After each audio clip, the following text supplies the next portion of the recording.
这条街上的园区也太多了吧，一个挨着一个。我们现在就在园区的内部。Hello。来到老挝金三角特区，我们感觉像是回到了中国。这里用人民币讲中文，就连整个特区的建筑也是中里中气的。中国各地的风味餐厅似乎都能在这里找到，不管是老挝人、缅甸人、印度人还是非洲人，在老挝金三角都得会说中文。你们是老挝人吗？缅甸，老缅。我们还在路上看到了无数的中国蓝牌车，这里的豪车让人目不暇接，法拉利、劳斯莱斯随处可见。最令人震惊的就是这里的物价，酒店几乎没有人民币500以下的，贵得离谱。吃饭同样贵到离谱，一碗油泼面30多，一份稀饭10几块，打车2公里起步价都要40块人民币。那么是哪种无形的力量让这个贫穷国家的特区物价飙升到如此程度？难道真是因为这里的园区吗？这里到底有多少园区呢？下面和费文涛一起探秘老挝金三角特区。我们现在在金三角特区这里逛一下，一会儿看看有没有地方买一张电话卡，因为离开了河边之后呢，泰国卡就不行了，没有信号了。哎，这好像是一个什么宿舍楼啊？阳台上全晾的衣服啊，挺高的，感觉像是程序员的楼啊。你看阳台晾的衣服好多是格子衫，是程序员专用。这是不是就是其中的某个科技公司他们的宿舍？哦，前面怎么有那么多非洲的？在我们左边全是。哦，真的。突然发现对面这片平房区里面各种国家的人啊。对。那个穿龙基的就是缅甸人比较好认，然后那个黑种人也有啊。可能在外工作的有可能，对。可能旁边这些工地的。有可能是。然后里面还有看着那个面孔是东亚的，有可能是中国人。我们酒店大哥跟我们说，他们最早来老挝这边金三角的时候，就住在这样的平房里面。对比实在是有点明显啊。是的。前面感觉就是一个现代化的城市，然后看那边，尤其是有各种各样的人种在里边住，就觉得像个有点像那种贫民区啊。对。再给大家看看这边的宿舍楼哦，这个宿舍楼居住的密度也挺大的，外面晾的衣服还有空调这些密度。这片宿舍楼安保做的还挺好的，周围一圈是缠的这种绿色的铁丝栏杆，然后里面还有很多人在巡逻。我刚往里面看的时候，巡逻人来跟我对视，那边还有监控啊，好多监控啊，围了一圈的监控，一圈的这个围栏，对，还有人巡逻。这里竟然有美团外卖！我现在手机没有信号，不然我可以看一下，我能不能搜到附近的商家。这太神奇了吧！这也，美团都出海了！哇塞，你看，就我们刚才看这个宿舍楼，对，这就是这个宿舍园区的一个门，里面全是送外卖的，各种外卖啊。对，有的人他们应该人多吧？你看那盒子都是5、6、7、8个垒在一块儿。是的，米饭菜这种的。这个保安小哥一直在看我，有点害怕。这儿有一家沃尔玛超市，我们去里面看看，买点喝的吧。我们进超市发了个 VIP 卡，带着卡才可以采购。全是中国的产品啊。对，全是中国的。哇，这全是各种调料。哎，它这价格感觉还行啊，这么大一包这个卤料6块钱，这直接标的就是中文价格了。对，火锅底料9块钱，还可以，跟国内差不多啊。不像西港给你标的是刀。对对对，这边这个价格还是很让人能接受的。哎，这不贵啊！我们在家里头买的这个，也是16、7呢，16、7。这个5块，这个3块吗？对。哦，可以微信、支付宝吗？可以的。哇，太好了！但是我没有信号，你扫我吗？我扫。哦，还给我们一个袋子。你们是老挝人吗？缅甸。老缅。明格拉巴。你是中国人啊？老挝。老缅，你把他们叫老缅，太好玩了。结束吧。谢谢，拜拜。这个老挝人叫了缅甸人老缅，太搞笑了。我感觉这个是我们一般才会叫的老缅。我们出来这一圈啊，去了那么多中国超市，第一次碰到有卖健力宝的。还有娃哈哈，这个价格稍微贵一点点，但没有西港那么夸张。这个水3块钱。对。健力宝5元。走到了一排写字楼的下面，大家能看到啊，就有非常多这种豪车。这一排玛莎拉蒂还有奔驰的 E 级，然后最离谱呢就是这个捷豹呢居然是贵 A 的牌照。中国跟老挝是可以自驾的。我就觉得这个人很厉害，能开这么远开过来，太牛了。我们以后有机会也可以开车来老挝自驾游哈，把车开到金三角是吧？把车开到金三角。然后这边就有非常多的这种南亚裔的劳工，还有缅甸的一些工人。刚刚过去的那2个人，不知道是印度还是孟加拉人啊，长得非常的像印度的这个加尔各答或者是孟加拉的那个长相。沿着我们的酒店大概走了几百米吧，就到了一个转盘了。大家看这个转盘四周啊，哇，这个高楼有点漂亮了。这个转盘这儿还写了一行字啊，神秘金三角、绿色金三角、激情金三角。多有激情啊，也不知道。啊，对面竟然有一家桑拿水疗。哇，好车太多了，又过一辆迈巴赫。这里好像最差的车就是丰田和起亚这种了。我们这会儿已经来到了金三角特区的唐人街了。刚刚我们问了几家办卡的哈，这边有很多那种什么什么数码，什么数码，里面全都是卖手机和电脑的。然后他们同时也卖电话卡，但我们问了几家，给的价格都不一样，有的要70，有的50，有的是60，而且给的这个流量也都不一样。所以我们直接来到唐人街，这里比较热闹一点，这里应该是整个老挝金三角特区比较核心的一块区域了。我们在这儿找一下，这儿有一家茶颜悦色，但不知道是真的假的啊。还有一个麻辣烫，再往前面这个肯德基是真的假的，它也没有那个 KFC， 只写了肯德基。对，和老挝语。哇塞，这里全是好吃的，南昌拌粉、老妈蹄花。这马路右边也是一个园区。重重的铁丝网围住，然后门口有保安在那儿，出来进去都要检查各种证件的。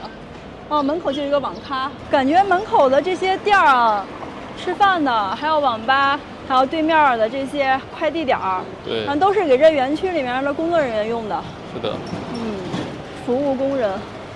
哇，这有个夜店，夜店门口就有辆玛莎拉蒂。哦，这里啊，还是川 A 的牌照。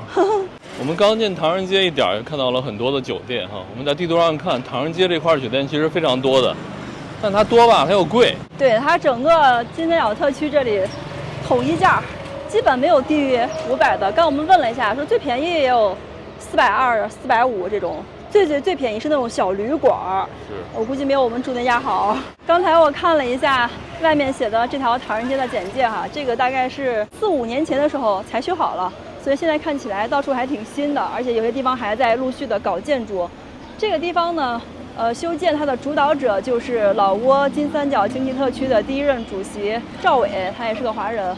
然后这里呢，现在搞了很多这种仿古建筑啊。对，仿古建筑群。不仅仅是以前我们看到的唐人街，只是华人比较聚集，这里整个建筑风格都非常的华啊！这个唐人街以后应该会越修越大的。我看到门口简介说，这里现在是南北长有个200-300米，东西长有700多米。不过我看那边门还挺远的，应该以后还会陆续建吧。我们继续往前面走走啊，那个特别漂亮那个建筑，我们昨晚上在太北金三角也看到了，那个就是这里最大的综合性的经营场所吧，它叫金木棉。就这个地方呢，其实是被我们一个中国公司叫金木棉开发的。所以这个应该是它的核心了。这边的中式建筑群太多了，好多古城里面的步行街修的都是这个样子。哇，这边有一辆崭新的路虎啊，前面又是捷豹。这边的好车太多了，一辆接一辆，到处都是这种古建筑群啊，特别的漂亮。这边还有个这种角楼，这种角楼一般在中国古代的城墙里面就是在边边是属于一个防御的位置，在这儿射箭的。在唐人街的中心位置啊，我们能看到这边有一个寺庙，就叫做崇善寺。然后这个寺庙这个停车场很厉害，给大家看一下，有重庆的车、河南的车、吉林的车，还有老挝当地的车，还有湖南的车，太牛了！唐人街不愧是唐人街。然后过了这个寺庙呢，终于找到我们现在要找的一个很重要的地方，是当地的官方的营业厅。那个营业厅关门了，废废墟找一个这种小的营业厅问一问。然后这个营业厅的下面啊，大家能看到是一排商铺，上面呢又是这种密密麻麻的宿舍楼。因为它不像酒店，酒店的话一般都是衣服不会这样的晾的。大家看这种衣服啊，就这样的晾在窗外，一看就像宿舍楼了。然后每个房间都2个空调，这得住了多少人啊？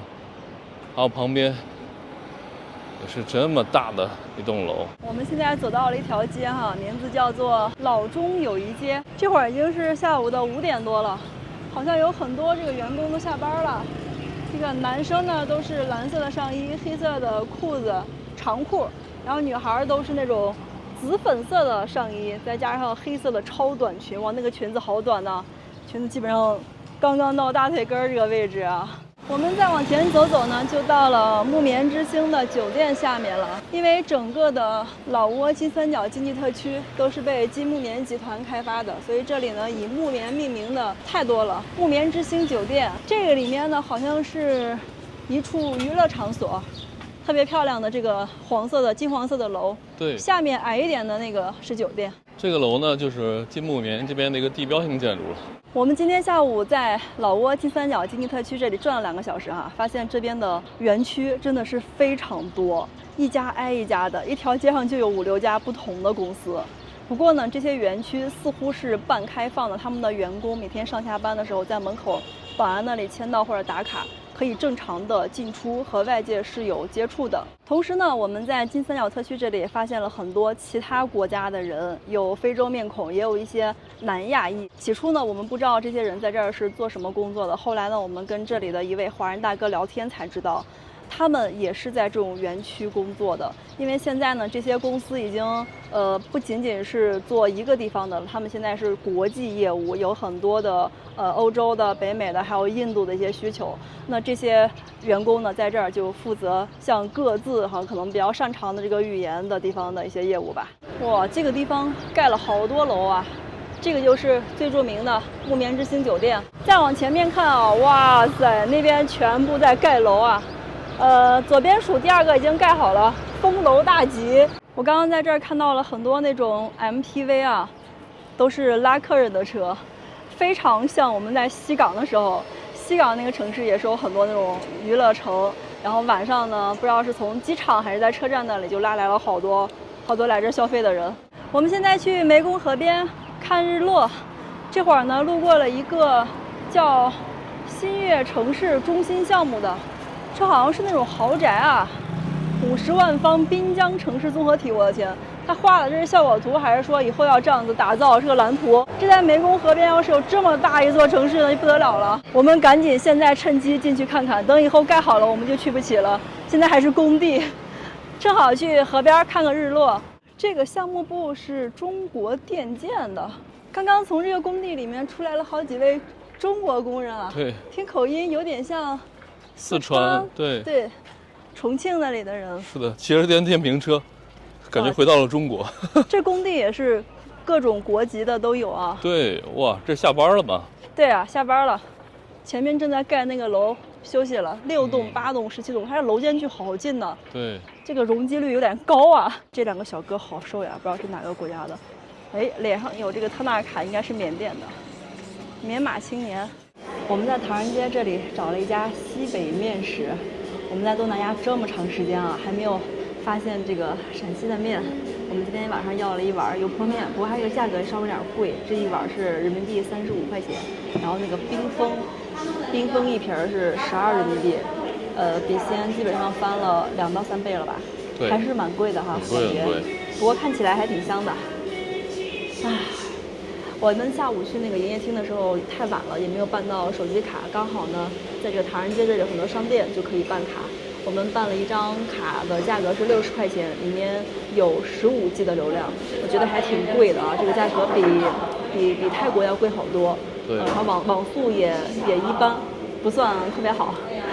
啊，这口也太香了！我们多长时间没吃过面了？太香了，太香了，跟我们家小区楼下那家面馆已经做得很接近了。这个面特别的筋道，而且给的量还挺大的，一看就是我们陕西老板开的。这里的消费为啥这么贵？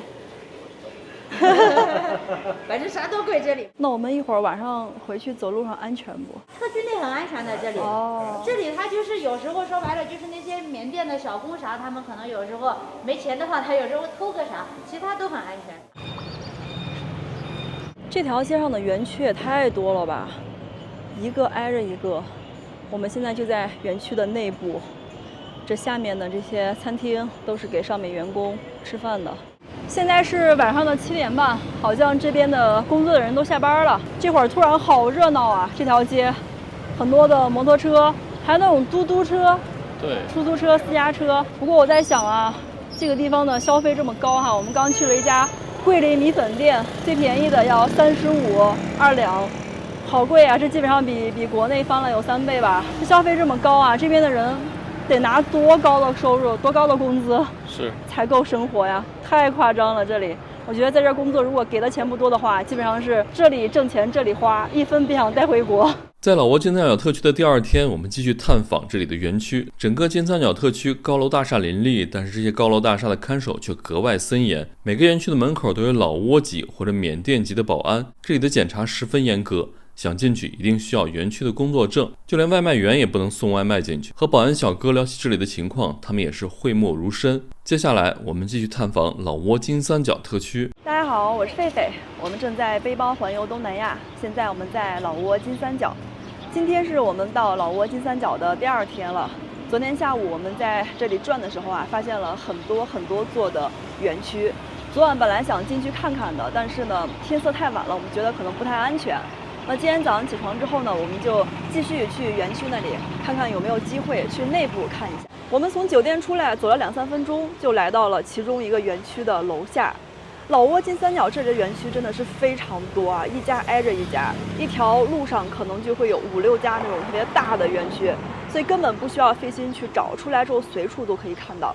我身后的这一家呢，应该是比较大的啊，从我们酒店的阳台是可以看到的。有大概就这么大的这种公寓楼，有大概5-6栋都在后面，前面就是园区的入口了。不过我观察了一下，我们好像进不去，它这个地方是要刷卡的，刷一下可以进一个人或者进一辆车。我们看看有没有办法从这个园区的后面，从那里能绕过去。你好。带卡了吗？啊？有卡了吗？带卡了吗？什么卡？啊，这里面的出入证。这里面的工作卡。是。哦，我能进去看看吗？去干嘛？去看看。看看不可以啊，这里。不能看。这样不能。必须得有那个工作证啊。对，这样子证。谢谢啊。好。这个卡，这个哦，这是工作卡。这是工作卡。哦，有这卡还能进去啊？验的。我刚才去这个园区的门口碰了一下运气啊，不行，这个保安的机警度是非常高的。他看到我一个生脸过来之后，就问我要工卡，我说我没有工卡，然后进去看看，他说不行，不能看。然后旁边正好有园区的工人出来了，我看一下他们那个工卡上面啊，也全是写的中文，他们是有很多部门啊、职务啊、姓名、各种信息、国籍、年龄上面都写，还有照片，应该是挺严格的。进去的时候，保安会对着这个照片看人是不是本人，就里面管的还是挺严的。我们这会儿已经走到了这个园区外围的位置了，这有一圈的这个绿色的栏杆是拦着的。这个园区还好，它上面没有那种铁丝网，看着还行。我们现在去前面找找，看看有没有管理不这么严格的园区，但我觉得很难。这个屋子里面不知道住了多少人，它阳台的空调外挂机有这么多个，我现在基本上搞清楚这个园区的构造了。左边这个楼啊，黄白相间的，这个楼是办公楼，里面都是这个电脑啊、机房什么的。右边紧挨的就是宿舍楼了。这个园区也不是很好进，我刚才绕了一圈，只看到了一个主出入口，也是有保安严防死守的。然后这个园区一圈都是栏杆，还有无数的摄像头，这外面的人根本进不去啊。你好，可以进去吗？有卡吗？没有。没有卡不可以进去，你的朋友来接这里。要让我朋友出来接我。知道这个里面在楼上工作的人工资大概有多少啊？不知道。你们门口的保安是3500哈？哦，送外卖的人也不可以进去啊，放到门口。我刚才和这个园区的保安小哥聊了好久，我们双方聊得非常愉快，我跟他磨了很久。但他最终还是没能让我进去啊！这2个保安小哥都是缅甸人，他跟我说这个园区里面有很多其他国家的人，各个国家的人，但是最多的就是中国人。不过呢，大家的分工是不一样的啊。像中国人呢，主要都是在楼上的办公室里面工作，而其他国家，比如缅甸人，他们主要就是在下面做保安，或者说是做一些工程，或者送外卖，就这种工作。我刚刚跟这个保安小哥哥打听了一下这个园区的工资哈。这小哥哥说，楼上中国人赚多少他们不清楚，不过他跟我透露了自己的工资，这个门口的2个缅甸的小哥保安，一个工资是3500，一个工资是3200人民币，他们觉得很满足，因为这个工资比在缅甸高太多了。我们上个月才去过缅甸哈，缅甸那里的像保安这个职业的工资一般在12到20万缅币之间吧，也就是200-300、300-400人民币，非常低了。到这儿基本上已经翻了10倍了。这个园区里哈，中国的员工和其他国家员工住宿也不在一个地方。中国员工呢在园区内部住，这个办公楼、写字楼旁边就是他们的宿舍楼了。但是呢，其他的国家哈，像印度裔的，还有这个缅甸员工，他们都在园区对面，这有一排平房里面住。我看到那儿有好多穿龙基的人走来走去的，还有人在里面穿着龙基打那个沙滩排球。我们过去看一下啊，看看对面的这个宿舍区长什么样。刚到他们工人这个聚集区的门口啊，能看到非常多的人在这边进进出出。哇，这里边好大呀！这边已经有将近10排的房子了，10排不止，内侧还有那个高层下那全是平房啊。是的。然后这边还有至少10排，看不到头，感觉像一个那种大村子。小区区域禁止鸣笛，好多摄像头啊。刚来就一个Transit的车牌。哇，这好多缅甸人啊。对，感觉全是缅甸人。对呀。这个地方应该叫缅甸村了，那些脸上涂的特纳卡的都是缅甸人，穿龙基的都是。我觉得缅甸人在外面还是比较好认的啊，像有时候我分不清泰国人和老挝人。这种平房啊，我们从这儿看好像这种水泥结构的，但是上面搭的这个顶啊，觉得不隔热。对，不隔热，当铁皮。我觉得这个宿舍区的缅甸工人好像不是每一天都有活的，好多人都在门口坐着玩手机，或者在里面。女生聚在一堆聊天、洗衣服，然后男的在一块打球什么的。他们好多都是做的，像送外卖，还有一些在旁边的工地上，感觉活好像不是每天都有的。对，你看，哪怕这种地方，这豪车也很多啊。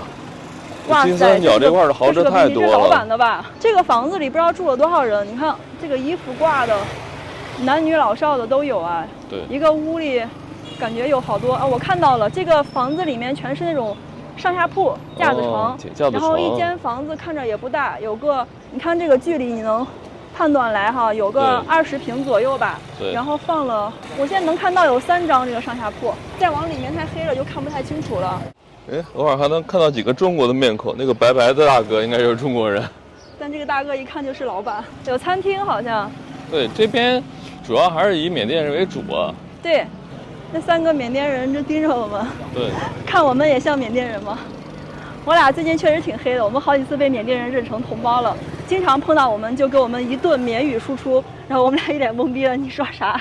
这边还有保安巡逻的车，上面写着特勤，这是当地的警车了。我发现这边路上的警车和这种保安特勤车特别多啊，对，来回在园区里面转。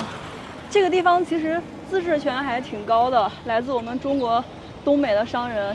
把这租下99年之后呢，当时跟老挝政府之间就约定，这个地方除了不能拥有军队、立法、外交这些权利之外，其他的都是高度自治的。所以这个里面呢，它的治安一方面是有老挝的警察，一方面也有这个特区自己的一些力量。现在快中午了嘛，很多当地人在那边坐着吃饭干嘛的？这不是当地人了，他们都是缅甸人。哦，我觉得缅甸人还挺喜欢围一堆坐在一块儿。喝酒、坐在地上，对，吃饭聊天，挺有意思的啊。明格拉巴 ，How much？ 多少钱？这个是20块。啊？20块人民币啊？一个20块。我发现在这里还是中文好使。对。你跟缅甸人说英文，对，然后对方可能会回你一句标准的中文啊。是的，这边都会讲中文。哦。你们会中文吗？会啊。你们是哪里人？在这里啊？他们也是缅甸人。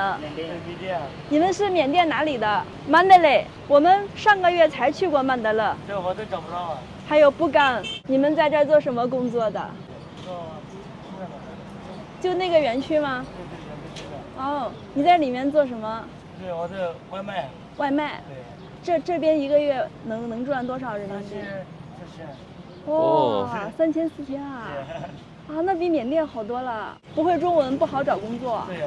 你们在这边租这个房子一个月要多少钱？400。是一间房子吗？对，不是一个人。一个床位。哇，那有点贵啊。一个床位400啊。那一个房间住几个人？这个4个。哦，有的还住8个、9个。你们住这里热吗？有那个风扇吗？对。那空调呢？没空调啊。也有空调。对，有啊。我觉得这里吃饭有点贵。吃饭没有啊，吃外卖了。吃外卖？对啊。我觉得外卖也很贵啊。现在好像饭点儿，你看这些姑娘们都提的饭。明白了吧？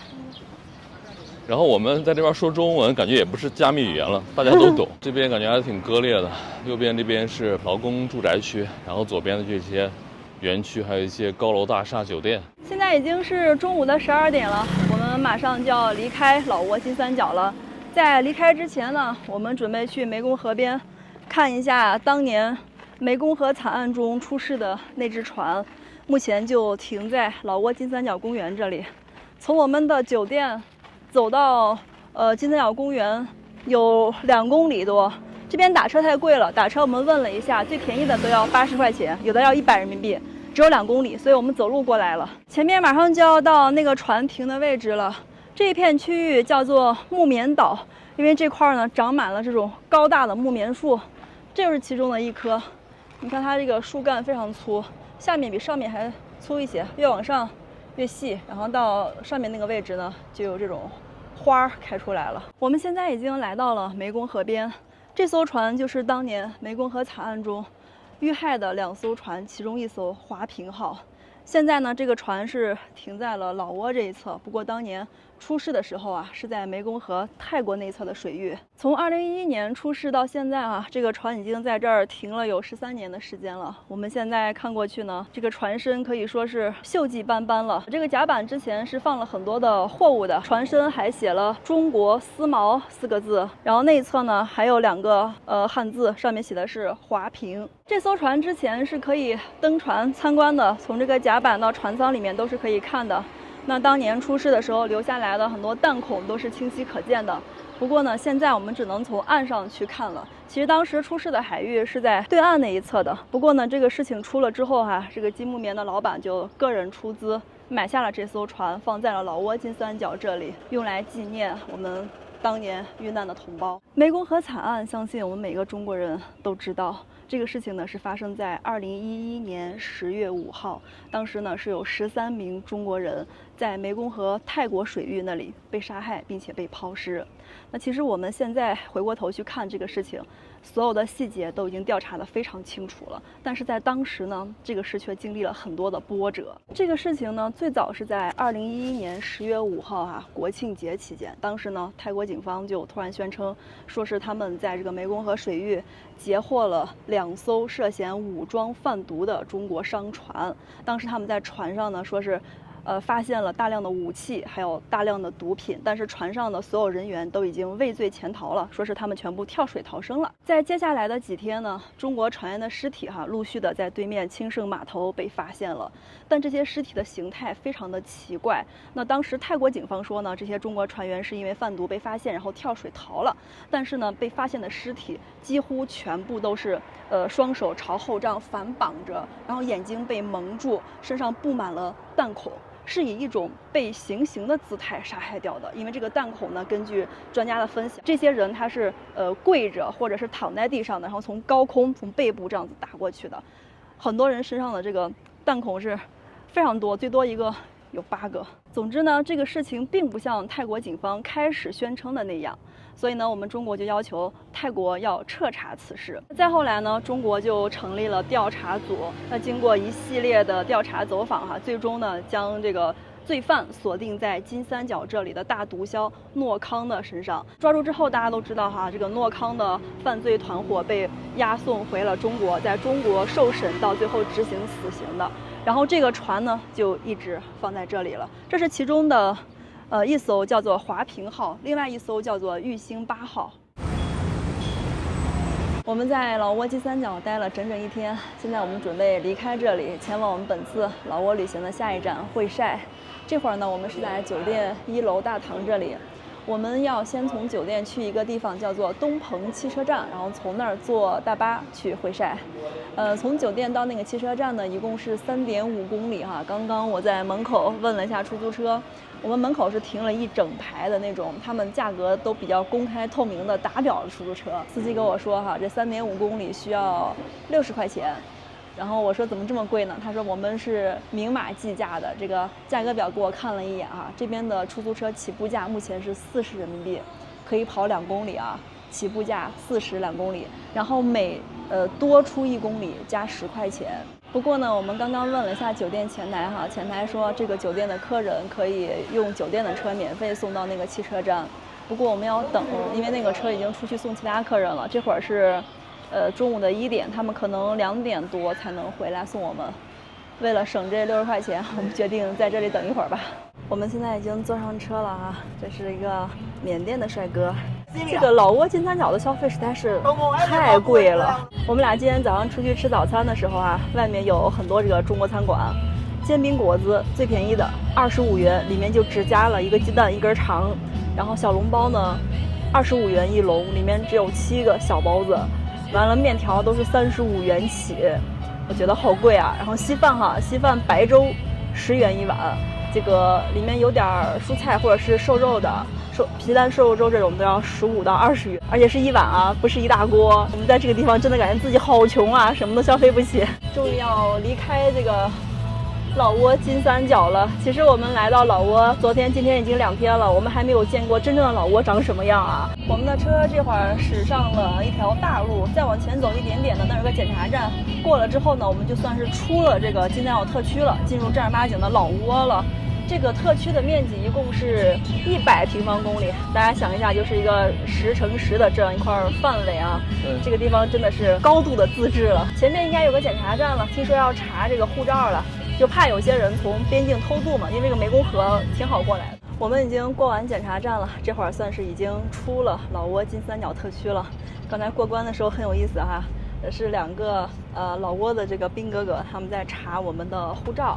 然后我就怕对方不会中文，我问他是不是要passport， 然后他一脸疑惑的看着我，你不是中国人吗？你可以说中文吗？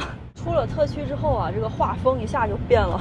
这特区里面是马路非常宽，高楼大厦的，出来之后外面就是这种坑啊、土路啊，慢慢就多起来了。然后旁边的这片还好，刚刚我们过的那片全部是那种低矮的，就非常的东南亚那种房子。对。这会儿你才觉得自己真正到了老挝了。今天没有啦？那会晒呢？5点半他们出发。5点半才出发。我们现在已经到了东鹏汽车站，这个汽车站不算很大，它是分成左右2侧的，内侧全部是一些国际的客运业务哈，像越南，就除了万象是老挝的，这个越南、景洪、普洱、昆明。这3个都是中国的，然后后面那个清莱是泰国的，然后这一侧呢就是发往老挝国内的，像摩丁就是我们云南磨憨口岸对面那个城市，然后那堆也是中老高铁上的一站，还有会晒、琅勃拉邦之类的。不过我刚才去窗口那儿问了一下，今天已经没有车去琅勃拉邦了，我们只能到这个会晒，然后从会晒再想办法去琅勃拉邦。从这儿到会晒的车呢，就是它这个车是没有时间的，坐满10个人就发车。现在已经有4个了，加我俩6个，我们还要在这儿等。然后票价呢，我刚问了一下啊，是1个人10万的这个老挝币，10万大概相当于人民币按现在的汇率30出头，31、2的样子吧。然后我说我没有老挝币，只有人民币，他说那就得40，就是会稍微吃点亏，但没办法，我们在这个金木棉特区里面实在是换不到老挝币，因为那里面不用老挝币，通用的就是人民币，泰铢都不好使。出了金木棉特区之后啊，还是老币比较好使。现在我准备拿人民币去换点老币，在他这儿直接拿人民币买票不划算，汇率给的太低了。这边有一些商店都可以换汇，我刚才问了一下啊，有一家中国老板给我的汇率是1块人民币换2800老币，官方汇率是2900啊。然后还有一个老挝老板说可以给我1块换到3000，更多一些。我先去找老挝老板，我在老挝老板这儿准备换300人民币，够我们到会晒。到了会晒之后呢，我看看有没有别的能再多换点的，因为我们身上一共就这300人民币。我终于换到老币了，这个大哥给我的全是5万面额的，特别新啊，刚刚出厂的这种，我拿300块换了90万。然后这个是超哥在缅甸的时候给我们的，他之前来老挝玩剩下的11万缅币，大概是30多人民币。这样的话加起来呢，我一共就有100万缅币了。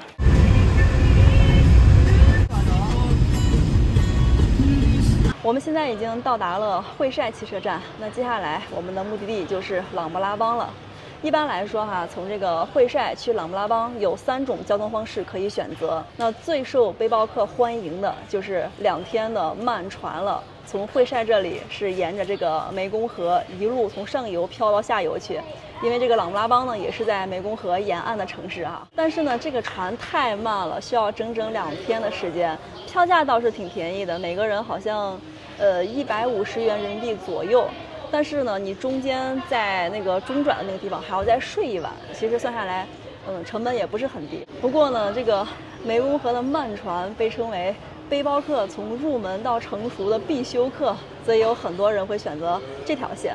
那第2种方式呢，就是我们可以从这个会晒坐大巴，大概6个小时，先到一个叫纳堆的地方，然后从那儿再坐中老高铁，大概1个小时就到琅勃拉邦了。这种方式的优点是耗时比较短，车加高铁到琅勃拉邦一共只需要8个小时左右，然后费用呢也差不多是100多人民币，只是比较折腾一点，就背着包先要从车站去火车站，然后再去对方的火车站，还是挺麻烦的。然后我们选择了第3种交通方式，就是从会晒这里的巴士站直接乘这种直达琅勃拉邦的过夜大巴。我们到这儿的时候呢是4点半，他们今天5点半有一班这个大巴，也是今天的最后一班了，就是我们现在画面里看到的这一辆哈。但不幸的是，这个车只剩下最后的2个座位了。它里面是那种卧铺，就跟我们之前在越南的时候住过那种2个人睡1个床那种卧铺。但是呢，这种2人的这个窄床已经没有了，我们的座位是在最后面那一排，还是个大通铺，要睡5个人的。并且我在车上看了一眼，那个通铺比正常的床铺要短很多，感觉晚上大家都得斜着睡了，而且5个不认识的人挤在一起也挺酸爽的。然后这个票价就是最便宜的，一个人是31万老币，换人民币也就是103左右，我们2个人花206。